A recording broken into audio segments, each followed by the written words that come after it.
Hey guys, did you know that in terms of human viewer and non-human VTuber engagement, EVTubers, or EVTubers, are the most compatible VTuber for degenerates? Not only are they in the field of fan service, which is mostly comprised of people who would also be in horny jail, EVTubers are an average...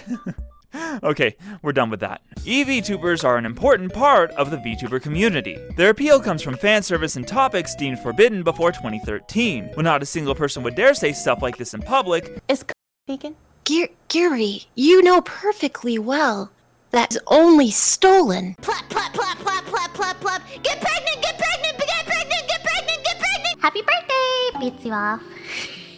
Unless it was for stand-up comedic act. There were a few things before 2013 from other content creators who would push that line and be somewhat of the first to make it a normal style of content. It's part of our culture to be cultured and to share that culture with each other for research purposes. Obviously, EVTubers aren't going away. For at least the next 50,000 years, it will be part of a characteristic for humanity that charm, seduction, flattery, and beauty play a large part in capturing an audience. Charm isn't limited to EVTubers. Anything that's cute, funny, or cunning with words or attire can hold an audience as well. Let me state that most of the VTubers you see on screen are what I hear people complain about. They may or may not fit the EVTuber role, and you should not be calling them that when you enter their chat. It's up to them if they wish to take on the role. I've decided to use EVTuber as the name instead of LewdTuber because it has more of a catch. Additionally, anyone watching or enjoying this style of content may have a different reason for watching it than you think, and we should accept them for their choices like any other type of media we consume.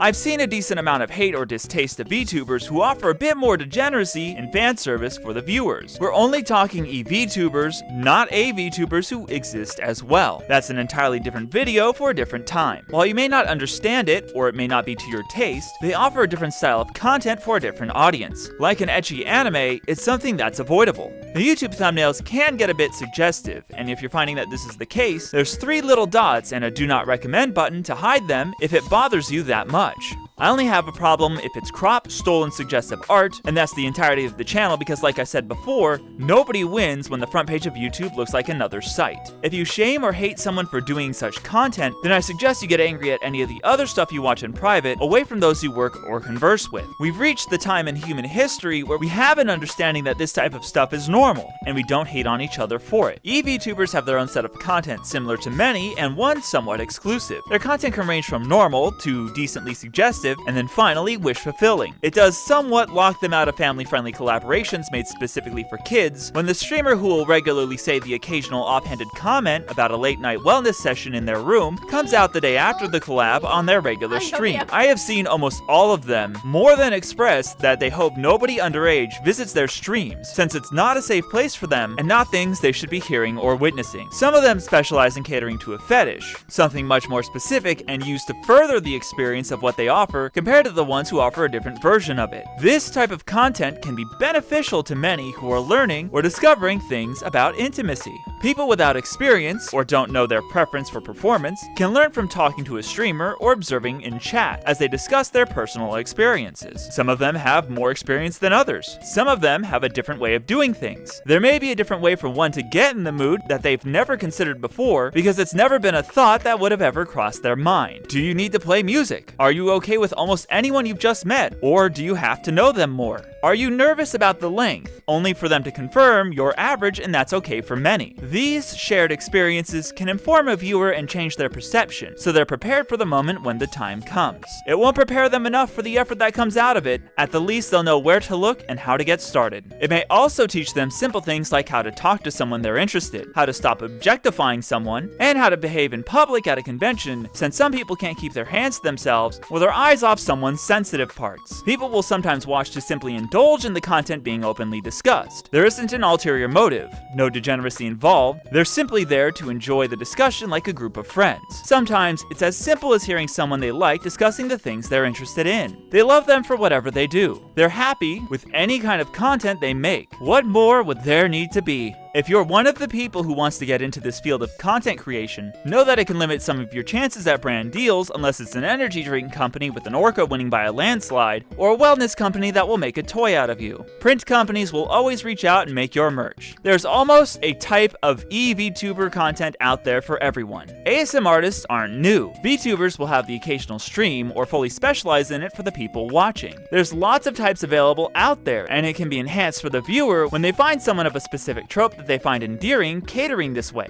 The people who express this interest in the types of content VTubers offer are not their target audience. For example, there's only 2 VTubers who do a simple style of ASMR that involves simply whispering, as if we're having a quiet conversation in a library. The rest of the ASMR style of content is not for me, especially with my OCD, when I hear someone spending 80% or more of the time on the left ear only, and I simply don't watch it without complaining about the existence of the content. Despite my disinterest in most ASMR content, I do not think anyone should stop doing it, and it shouldn't discourage you from doing it either. Keep doing it. Offer that type of content to the people who want it or need it. Correction, I have found one type of ASMR content that I had no idea existed and I never knew I needed. It doesn't involve air, brushing of some kind, heartbeats, wet objects, or licking. Good luck guessing what that is. Open preference discussion is another type of content they can offer. By going through the ropes of possibility, not literally, people can discover common interests, new things they didn't know about in the first place, take comfort when they discover someone else has a similar, rare, and unique interest that they were worried about for an extended period of time. This may allow someone to speak to a partner later down the road, to have an open discussion about the things they'd like to try, or find a way to do something similar. It also removes misconceptions someone may have believed about the people they're attracted to, as they now learn at least some others are on the same wavelength as them.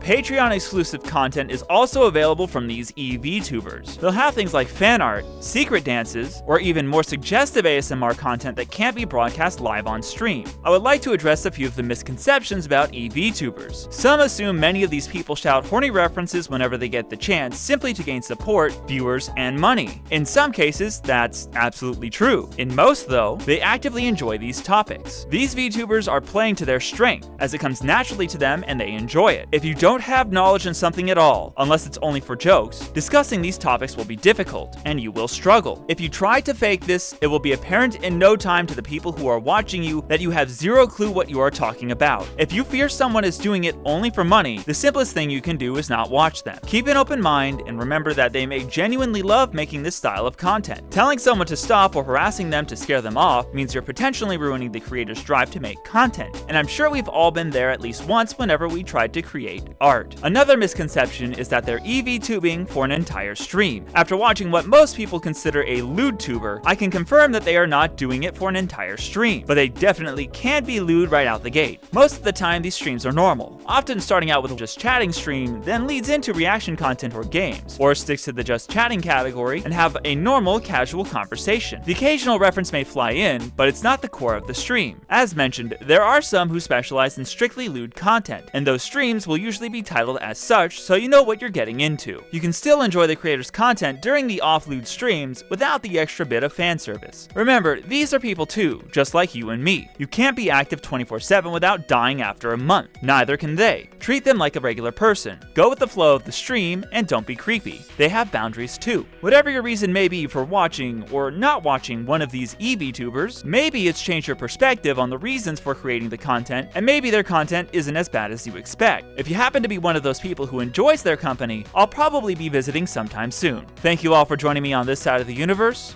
and I will catch you in the next world.